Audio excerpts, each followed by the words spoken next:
and you had an injection in your hip, and you know it's doing much better. I want to talk about, because you've had 2 knee replacements. If somebody were going to consider having a knee replacement, you know, just from your perspective, what would you advise them? I tell them wait as long as you can, because it is nothing like the real thing, and I'm having nothing but issues. I regret it. I wish I would have found you before I ever did this, but I'd say wait as long as you can, because it's not nice. Yeah. And do you recall what age you were when they did the first one, roughly? So 59. So I was 59 Okay, with the first 59. one.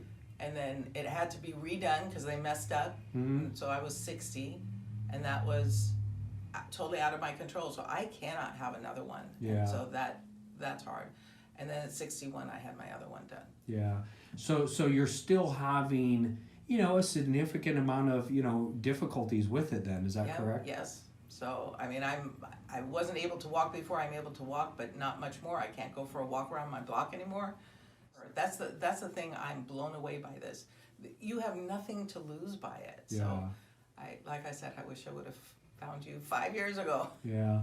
Well, thank you for sharing, because again, it's not something we normally, you know, do videos on this, but it's a perspective, you know, from you that's had it, and I wanted people to, you know, understand and know that, you know what, as good as fantastic as we have, you know, our surgeons are today, there's no necessarily guarantee, and then there's no going back once it's done. That's the thing. That's the thing. Yeah.